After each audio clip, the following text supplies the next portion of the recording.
फजर के टाइम आपने सहरी खाई, जो भी आपने सहरी खाई, मैं नहीं जानता आपके सीमांचल में क्या क्या खाते हैं। हो सकता है कुछ लोग गोश्त भी खाते हो, सब्जी भी खाते हो, रोटी चावल भी खाते हो। जो भी आपने सहरी के टाइम खाया, सुहर की अजान हो गई। जाहिर है 4 बजे आपने सहरी खाई, 12:30 बजे असर की अजान हो रही है। 8 घंटे का टाइम गुजर चुका है, 8.5 घंटे का। मार्च का महीना चल रहा है, गर्मी का आलम है। आप मस्जिद में आए, आपने वजू करने के लिए पानी से अपने हाथों को धोया, चुल्लू में पानी लिया, मुंह में डाला, हलक सूख रहा है। सुबह 4 बजे के बाद आपने पानी नहीं पिया है, हलक सूख रहा है और पानी आपके मुंह में जा चुका है। अगर आप उस पानी के 2-4 कतरे हलक के नीचे उतार लें, वहां तो कोई कैमरा नहीं लगा है, वहां तो कोई कैमरा नहीं लगा है। लेकिन हाँ, एक बात आपसे ये भी कहना चाहूंगा, जिसके दिल में अल्लाह का डर ना हो, वो खाने काबा में जाके, मक्का में जाकर के भी वहां पर भी वो गंदा काम करता है। अभी कल एक साहब ने मुझको बताया कि खाने काबा के पास जो लोग तवाफ करते हैं, अगर दूसरे का सामान वो उठा लेंगे, उनको ये लगेगा लाखों की भीड़ है, कौन देखने जाता है, मगर हजारों कैमरे हरम में लगे हुए, हजारों कैमरे लगे हुए और पूरा कंट्रोल रूम मौजूद है और हजारों वहां CID के लोग और CBI के लोग और पुलिस के लोग उन कैमरों पर नजर रखते हैं। अगर आपने दूसरे का सामान उठाया तो पुलिस फौरन कैमरे से आपको देख लेगी और आपसे पूछताछ हो सकती है। और दूसरे का सामान आपने अगर जानबूझ करके ले लिया है तो आप पकड़े जा सकते हैं। इसलिए जो लोग हज करने जाते हैं, उमरा करने जाते हैं, उनको यह सिखाया जाता है कि हरम में कोई भी सामान, आपका अपना सामान है तो अलग बात है, किसी का कोई सामान छूने की कोशिश। और जिसके बारे में अल्लाह ने कुरान की सूरत नाजिल की, इन्ना अंज़लनाहु फी लैलतिल क़द्र वमा अदराका मा लैलतुल क़द्र, लैलतुल क़द्र खैरुम मिन अल्फि शहर। ऐ मेरे नबी, इस कुरान को हमने लैलतुल क़द्र में उतारा है और आप क्या जाने के लैलतुल क़द्र क्या है। लैलतुल क़द्र खैरुम मिन अल्फि शहर, लैलतुल क़द्र तो 1000 महीने से बेहतर है। तो एक तो कुरान अल्लाह ताला के यहाँ से आसमान पर उतरा, फिर वहां से थोड़ा थोड़ा करके हमारे नबी के ऊपर उतरा है। इसलिए अल्लाह कह रहा है कि रमजान का महीना वो महीना है जिसमें कुरान उतारा गया है। और आज अफसोस की बात है, हमारा वो नौजवान जो 24 घंटे में हजारों बार मोबाइल खोलता है कि व्हाट्सएप पर किसका मैसेज आया, इंस्टा पर किसका मैसेज आया, फेसबुक की पोस्ट को कितने लोगों ने लाइक कर लिया और इंस्टाग्राम के फोटो को कितने लोगों ने लाइक कर लिया, व्हाट्सएप के स्टेटस को कितने लोगों ने देख लिया। एक एक मैसेज को पढ़ता है, एक एक लाइक को देखता है। लोगों के लाइक की इतनी परवाह करने वाला इंसान, शायद इतनी मर्तबा तूने कुरान को पढ़ा होता तो अल्लाह तुझे लाइक कर देता। अगर तूने कुरान से इतना ताल्लुक जोड़ा होता तो अल्लाह की नजर में तू पसंदीदा हो जाता। मेरे प्यारे साथियों, आप जिससे मोहब्बत करते हैं उसके मैसेज का इंतजार करते हैं। अगर आप अब्दुल गफ्फार साहब से मोहब्बत करते हैं और आपने उनको मैसेज किया है और आपके मैसेज को उन्होंने ओपन तक नहीं किया, खोला तक नहीं, और आपसे 1 साल के बाद अब्दुल गफ्फार साहब मिले और कहा कि अरे यार क्या हाल चाल है, दोस्ती का आपको जो है दम भरने की कोशिश की और दोस्ती का नाम लिया, तो आप गुस्से में कहेंगे कि अरे भाई जाओ, आप तो इतने बड़े इंसान हैं कि आपने मेरा मैसेज तक खोल के नहीं देखा, आप क्या दोस्ती की बात करते हैं। दुनिया में हम देखते हैं कि दोस्त का मैसेज आता है तो ऐसा नहीं हो सकता कि हम दोस्त भी माने और उसका मैसेज इग्नोर कर दें। मेरे प्यारे साथियों, अल्लाह का कलाम और अल्लाह का मैसेज है ये कुरान, और ये कुरान आज हमारे घरों में गर्द खा रहा है, धूल और मिट्टी खा रहा है। कुरान रखा हुआ है रेशम के कपड़े में लपेटकर, उस कुरान को कभी खोलने की कभी कोशिश तक नहीं करते। मेरे प्यारे साथियों, यही वजह है कि हमारे दिल कठोर से कठोर होते चले जा रहे हैं। हमारे दिलों पर ताले लगे हुए हैं। दिल के ताले को अगर खोलना है तो कुरान से अपना ताल्लुक जोड़ लो। मेरे प्यारे साथियों, कुरान कहता फला यतदब्बरूनल कुरान माला कुलूबिन अक़फ़ालुहा, तुम कुरान के ऊपर गौर क्यों नहीं करते? कहीं ऐसा तो नहीं तुम्हारे दिलों के ऊपर ताले लगे हुए, कहीं ऐसा तो नहीं कि तुम्हारे दिल लॉक हो चुके, तुम्हारे दिल का पासवर्ड कुरान है, तुम्हारे दिल का पैटर्न कोड कुरान है, तुम्हारे दिल के लॉक को अनलॉक करने का तरीका कुरान के अंदर गौर करना है। जब तुम कुरान के ऊपर गौर करोगे तो तुम्हारे दिल का लॉक खुल जाएगा। हमारे दिल की क्या हैसियत है। कुरान तो वो किताब है, अल्लाह कहता है लौ अंज़लना हाज़ल कुरान अला जबलिन, इस कुरान को हमने किसी पहाड़ के ऊपर भी उतारा होता, लरअयतहु खाशिअम मुतसद्दिया, तो तुम देखते कि पहाड़ भी अल्लाह के खौफ से रेजा रेजा हो जाता। तरावी पढ़ाने वाले को कितना पैसा देते? बास जगहों पर तो 7 जगहों पर मसला लोग पूछते हैं, मौली साहब तरावी पढ़ाने वाले को पैसा देना जायज? अच्छा, मतलब तुम ये पूछ रहे हो कि तरावी पढ़ाने वाले को पैसा देना जायज है? वो बेचारा पूरे महीने खड़ा होकर के तरावी की नमाज में कुरान पढ़ा रहा हो, तुम उसको चंद पैसे देते हो तो मसला पूछ रहे हो कि पैसा देना जायज है? शर्म आनी चाहिए और चुन्नू भर पानी में डूब मरना चाहिए। फ्री है। झाड़ू लगाने वाला भी आपके मोहल्ले में आता है तो उसकी तनख्वाह लेता है। ऐ मुसलमान, तूने सबसे हकीर समझा है तो कुरान को समझा। कुरान पढ़ने पढ़ाने वाले का उसने पैसा मांग लिया तो जान निकलती है। पिछले साल एक न्यूज मैंने पढ़ी थी, गुजरात में अहमदाबाद में एक हाफिज साहब ने तरावी की नमाज पढ़ाई थी। उनको वहां की जो मस्जिद के मुसल्लियान थे, किसी ने खुश होकर के 4 व्हीलर दे दी थी। 4 व्हीलर की चाबी के साथ हाफिज साहब का फोटो। हमारे यहाँ तो लोग सुन करके बेहोश हो जाएंगे। अरे तरावी पढ़ाने वाले को 4 व्हीलर मिल गई। तरावी पढ़ाने वाला, कुरान पढ़ने वाला, कुरान पढ़ाने वाला तुम्हारी नजर में हकीर होगा, मेरे रब की नजर में वो हकीर नहीं है मेरे प्यारे। मेरे रब की नजर में कुरान पढ़ाने वाले का इतना ऊंचा मकाम है, नबी की नजर में इतना ऊंचा मकाम है। अल्लाह के नबी फरमाते खैरुकुम मन तअल्लमल कुरान व अल्लमहु, तुम में सबसे बेहतरीन इंसान वो है जो कुरान को पढ़ता है, पढ़ाता है, कुरान को सीखता है, सिखाता है। याद रखो मेरे प्यारे साथियों, आप कब्र में जाएंगे वहां भी ये कुरान आपके काम आएगा। कब्र में सवाल पूछा जाएगा, मुनकर नकीर सवाल पूछेंगे, मन रब्बू का, तेरा रब कौन है? मन नबियों का, तेरे नबी कौन है? माँ दीनों का, तेरा दीन क्या है? 3 सवाल होगा कब्र में, 3 सवाल होगा। और माफ करना, इन तीनों सवालों का जवाब मैथमेटिक्स की किताबों में नहीं मिलेगा, साइंस और जियोग्राफी की किताबों में नहीं मिलेगा, हिस्ट्री की किताबों में नहीं मिलेगा, भूगोल की किताबों में नहीं मिलेगा। इन तीनों सवालों का जवाब कहां मिलेगा? जब मोमिन सही जवाब देगा मेरा रब अल्लाह है, मेरे नबी मोहम्मद सल्लल्लाहु अलैहि वसल्लम है, मेरा दीन इस्लाम है, तो फरिश्ता पूछेगा वमा युद्री का, तुझे इन तीनों सवालों का जवाब कैसे पता चला? तो बंदा कहेगा करा तो किताब अल्लाह फआमनतु बिही वसद्दक़तु, मैंने कुरान को पढ़ा था, मैं कुरान पर ईमान लाया था, मैंने कुरान को सच माना था, कुरान के जरिए मुझे इन तीनों सवालों का जवाब मिला है। मेरे प्यारे साथियों, ये कुरान कब्र में भी आपके काम। औलाद के लिए मेहनत करने वालों, अपनी औलाद को सुख देने के लिए हराम की जायदाद पर कब्जा करने वालों, दूसरों की जमीन हड़पने वालों, सूद और ब्याज का पैसा अपने घर में ला करके अपनी औलाद को पालने वालों, तुम भी कान खोल करके सुन लो, कयामत के दिन ये औलाद भी तुम्हारे काम नहीं आएगी। औलाद भी काम नहीं आएगी। कुरान कहता है यौम यफिरुल मरउ मिन अखी व उम्मिही व अबी व साहिबतिही व बनी, कयामत के दिन इंसान अपनी माँ को देख करके भागेगा, अपने बाप को देख करके भागेगा, अपनी बीवी को छोड़ करके भागेगा, अपने भाई को छोड़ करके भागेगा, अपनी बीवी बच्चों को छोड़ करके भागेगा, अपनी औलाद को छोड़ करके भागेगा। क्यों भागेगा? लिकुल्लि इम्रिइम मिनहुम यौमइज़िन शानु युगनी, इसलिए कि कयामत के दिन किसी के पास इतनी फुर्सत नहीं होगी कि वो दूसरे का हाल चाल ले। कयामत के दिन तो नफ्सी नफ्सी का आलम होगा, हर इंसान को अपनी पड़ी होगी, वह औलाद भी आपके काम नहीं आएगी। लेकिन एक चीज कयामत के दिन भी काम आएगी। कौन सी चीज? अल्लाह के नबी फरमाते हैं इक़राउल कुरान, ओ लोगों कुरान पढ़ा करो, फ़इन्नहु याती यौमल क़ियामति शफ़ीउन लिअस्हाबिही, इसलिए कि कयामत के दिन कुरान आएगा, तुम्हारे हक में सिफारिश करेगा, कुरान तुम्हारे लिए लड़ेगा अल्लाह की बारगाह में और कहेगा अल्लाह, जब दुनिया रात में सोया करती थी तेरा ये बंदा रात में कुरान पढ़ा करता था, जब दुनिया दिन में काम और धंधे में लगी रहती थी ये बंदा खाली टाइम में कुरान पढ़ा करता था। कुरान आपके लिए लड़ेगा और कुरान आपके लिए हुज्जत बनेगा, दलील बनेगा कयामत के दिन।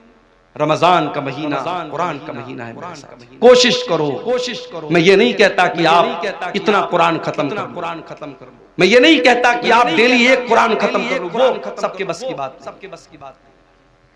उलमा ने ये भी लिखा है 3 दिन से कम टाइम में कुरान खत्म करना मना है, मगर रमजान का महीना या और कोई ऐसा टाइम जिसमें ज्यादा नेकी करने का हुक्म दिया गया है, उसमें आपको मना नहीं है। उसमें आप अगर चाहे तो रमजान में डेली आप एक कुरान, बल्कि बाज़ उलमा बाज़ अइम्मा से साबित है कि वो रमजान में डेली कुरान आम दिनों में मना है कि 3 दिन से कम टाइम में कुरान खत्म ना किया जाए, ताकि बहुत जल्दी कुरान न पढ़ा जाए, कुरान को समझ के पढ़ा जाए। मगर रमजान के महीने में आप जितनी स्पीड के साथ और जितना ज्यादा कुरान पढ़ें, कोई हरज की बात। आप तिलावत सही करें, अच्छे अंदाज में करें, जल्दबाजी के चक्कर में कुरान का माना और मतलब ना खराब करें। लेकिन अगर आप जितना भी पढ़ सकते हैं कुरान ज्यादा पढ़ें। मैं एक आपको तरीका बताता हूँ। हमारे यहाँ जो वो कुरान होता है हाफिजी कुरान, जिसमें से हमारे हाफिज लोग कुरान देख करके याद करके अगर आप उस कुरान को अपने सामने रखें, उसमें एक पारे में 20 पेज होते हैं। आपको क्या करना है, हर नमाज के पहले अजान हुई जोहर की, अल्लाहु अकबर, आप मस्जिद में पहुंच जाओ और अजान के बाद आप मस्जिद में पहले 2 रकात सुन्नत और बैठ करके 2 पेज आप उसको पढ़ो। सिर्फ 2 पेज पढ़ने में 5 मिनट लगेगा। हाफिजी कुरान की बात कर रहा हूँ, जो 16 लाइन का 15 लाइन का आता है, आयत पर शुरू होता है, आयत पर खत्म होता है। कुरान की बात कर रहा हूँ। 2 पेज आपने पढ़ लिया नमाज के पहले। अब जोहर की नमाज आपने पढ़ी, जोहर की नमाज के बाद सुन्नत आपने पढ़ लिया, 2 रकात या 4 रकात, जितनी भी अल्लाह ने आपको तौफीक। उसके बाद आप बैठे हैं मस्जिद में, अब फिर कुरान खोलिए और 2 पेज और पढ़ लीजिए। 2 पेज नमाज के पहले, 2 पेज नमाज के 4 पेज हो गए। ऐसा ही आप 5 टाइम की नमाज में कर लीजिए। सिर्फ इतना कर लीजिए आप रमजान में कि हर नमाज के पहले 2 पेज पढ़ना है, हर नमाज के बाद 2 पेज 5 टाइम की नमाज में आपके 20 पेज हो जाएंगे। एक पारा आपका आराम से डेली। आप कोई एक्स्ट्रा टाइम आपको नहीं निकालना पड़ा। 5 मिनट आपने नमाज के पहले निकाला, 5 मिनट नमाज के बाद निकाला। आप हर नमाज के बाद इस तरीके से भी करेंगे, एक्स्ट्रा टाइम नहीं भी निकालेंगे, तो कम से कम एक कुरान तो आप रमजान में खत्म कर लेंगे। ये एक मैं तरीका आपको बता रहा हूं। रमजान कुरान का महीना है मेरे साथियों, तवज्जो। और 2 तरीके की तिलावत करो रमजान। एक तिलावत तो ये वाली कर लो कि बस पढ़ना है, सिर्फ पढ़ोगे तब भी सवाब मिलेगा। और एक तिलावत और करो कि समझ करके पढ़ना है। अल्हम्दुलिल्लाहि रब्बिल आलमीन। अब ये आयत आपने पढ़ी, अब नीचे तर्जमा पढ़ लो। तमाम तारीफें अल्लाह के लिए हैं जो सारे जहान का रब है। फिर हो सके तो कोई तफसीर पढ़ लो, तफसीर इब्ने कसीर आती है उर्दू में, वो देख लो। अहसनुल बयान उर्दू की बहुत अच्छी तफसीर है, उसको देख लो। अगर कोई किताब नहीं पढ़ सकते, मोबाइल पर ऐप आता है तफसीर का, अहसनुल बयान का ऐप भी आता है, ऐप से पढ़ लो।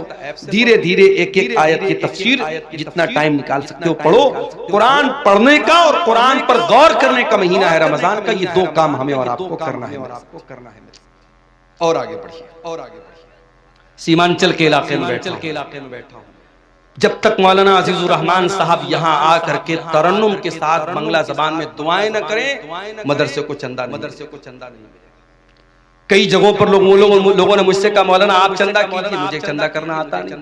और मैं वो लंबी ये जो दुआएं देते हैं दान देने वाले को तरन्नुम के साथ बांग्ला जबान में, अल्लाह ताला बिल्कुल जन्नतुल फिरदौस में पहुंचा देते, मैं पहुंचा भी नहीं सकता। तो अब ये जो मिजाज हमारा बना है, जब तक दुआ नहीं करेगा सामने वाला, ऐलान नहीं करेगा माइक से, तब तक हम चंदा नहीं देंगे।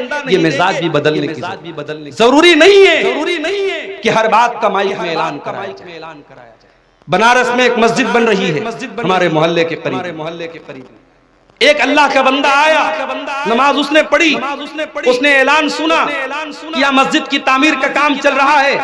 मस्जिद की कमेटी के जिम्मेदार के कान में धीरे से उसने कहा, मौलाना साहब मस्जिद की तामीर में जितना छड़ लगेगा मैं देने को तैयार। कोई ऐलान नहीं हुआ, कोई माइक पर लंबी चौड़ी दुआएं उसके लिए नहीं की गई। उसके दिल में अल्लाह ने ये बात डाली, मस्जिद बन रही है, जितना छड़ लगेगा मेरी तरफ से लगेगा, जितना सरिया लगेगा मेरी तरफ से लगेगा। कोई अल्लाह का बंदा आता है कहता जितने सीमेंट लगेंगे मैं दे दूं। काम इस तरीके से होता है मेरे प्यारे साथियों। आज हमारे अंदर अगर किसी चीज की कमी है तो इखलास की कमी। किसी गरीब को राशन का किट भी हम देते हैं ना तो फोटो खींचते हैं और अखबार में डालते हैं कि हमने गरीब की मदद। गरीब की मदद तुमने क्या की? तुमने गरीब की इज्जत को नीलाम कर दिया। जिस गरीब को तुमने कैमरे के सामने फोटो खींच करके मीडिया पे डाला है, उस गरीब की क्या इज्जत नहीं है? क्या उसकी कोई इज्जत नफ्स नहीं? उसकी कोई खुददारी नहीं है? किसी की मदद करने के नाम पे उसकी इज्जत को नीलाम कर। किसी जमाने में मुहावरा तक कहावत थी, नेकी कर दरिया में डाल। अब कहावत बदल गई, अब नेकी कर फेसबुक पर डाल, नेकी कर यूट्यूब पर डाल, नेकी कर स्टेटस पे डाल। अब तो साहब खाने काबा का तवाफ भी हो रहा तो वहां भी सेल्फी ले रहे। अब एक ही चीज की सेल्फी बची है, अब्बा मर जाए तो उनकी लाश के साथ भी सेल्फी ली जाए। अब वो भी लोग लेना शुरू कर दिए हैं, अपने मरे हुए बाप के साथ भी लोग सेल्फी। अल्लाह माफ करे हमसे। नुमाइश का दौर है, शोहरत का दौर है, रियाकारी का दौर है। रमजान का महीना हमें ये सबक भी सिखाता है मेरे साथ कि कुछ इबादतें ऐसी भी होनी चाहिए जो हमारी और अल्लाह के बीच में। और रोजा ऐसी ही एक इबादत। सुबह फजर के टाइम आपने सहरी खाई, जो भी आपने सहरी खाई, मैं नहीं जानता आपके सीमांचल में क्या क्या खाते हैं। हो सकता है कुछ लोग गोश्त भी खाते हो, सब्जी भी खाते हो, रोटी चावल भी खाते हो। जो भी आपने सहरी के टाइम खाया, सुहर की अजान हो गई। जाहिर है 4 बजे आपने सहरी खाई, 12:30 बजे असर की अजान हो रही है। 8 घंटे का टाइम गुजर चुका है, 8.5 घंटे का। मार्च का महीना चल रहा है, गर्मी का आलम है। आप मस्जिद में आए, आपने वजू करने के लिए पानी से अपने हाथों को धोया, चुल्लू में पानी लिया, मुंह में डाला, हलक सूख रहा है। सुबह 4 बजे के बाद आपने पानी नहीं पिया है, हलक सूख रहा है और पानी आपके मुंह में जा चुका है। अगर आप उस पानी के 2-4 कतरे हलक के नीचे उतार लें, वहां तो कोई कैमरा नहीं लगा है, वहां तो कोई कैमरा नहीं लगा है। लेकिन हाँ, एक बात आपसे ये भी कहना चाहूंगा, जिसके दिल में अल्लाह का डर न हो, वो खाने काबा में जाके, मक्का में जाकर के भी वहां पर भी वो गंदा काम करता है। अभी कल एक साहब ने मुझको बताया कि खाने काबा के पास जो लोग तवाफ करते हैं, अगर दूसरे का सामान वो उठा लेंगे, उनको ये लगेगा लाखों की भीड़ है, कौन देखने जाता है, मगर हजारों कैमरे हरम में लगे हुए, हजारों कैमरे लगे हुए और पूरा कंट्रोल रूम मौजूद है और हजारों वहां CID के लोग और CBI के लोग और पुलिस के लोग उन कैमरों पर नजर रखते हैं। अगर आपने दूसरे का सामान उठाया तो पुलिस फौरन कैमरे से आपको देख लेगी और आपसे पूछताछ हो सकती है। और दूसरे का सामान आपने अगर जानबूझ करके ले लिया है तो आप पकड़े जा सकते हैं। इसलिए जो लोग हज करने जाते हैं, उम्रा करने जाते हैं, उनको यह सिखाया जाता है कि हरम में कोई भी सामान, आपका अपना सामान है तो अलग बात है, किसी का कोई सामान छूने की कोशिश। एक साहब ने एक वाकया बताया कि तवाफ के दौरान एक हिंदुस्तानी हाजी और हिंदुस्तानी मुसलमान, 50 साल के ऊपर का मुसलमान, बार बार औरतों को टच कर रहा। तवाफ के दौरान वो गंदा इंसान बार बार औरतों को टच कर रहा था और कैमरे की नजर से जो कंट्रोल रूम में पुलिस वाले मौजूद थे, वो बार बार देख रहे थे कि ये इंसान एक बार नहीं, 2 बार नहीं, 20 बार ऐसा। पुलिस ने उसको अरेस्ट कर लिया। जब जेल में पहुंचा है वो इंसान, उसके जवान बेटे पहुंचे, उसकी बेटियां पहुंची, नहीं हमारा बाप इतना गंदा काम नहीं कर सकता। पुलिस वालों ने कैमरे की क्लिप लाके सामने रख दी, देख लो तुम्हारे बाप ने क्या। इसका मतलब ये हुआ कि जो ठरकी इंसान होता है, जो गंदा इंसान होता है, जिसके दिमाग में शैतान भरा होता है, वो मक्के में पहुंच जाए, खाने काबा के पास पहुंच जाए, वहां भी उसके दिमाग की गंदगी खत्म नहीं होती है। आपको खाने काबा के पास भी इतना गंदा काम करने से अगर कोई चीज रोक सकती है, अल्लाह का डर और अल्लाह का तकवा ही। और रमजान का रोजा हमें यही सिखाता है मेरे साथ। सुबह 4 बजे हमने सहरी में पानी पिया है, ज़ुहर के वजू में पानी के कतरे मुंह के अंदर जा रहे हैं, 2-4 कतरे हलक के नीचे चले जाएं, कौन देखने जाता है? मगर बंदा 2-4 कतरे भी अपने हलक के नीचे जाने नहीं देता है। क्यों?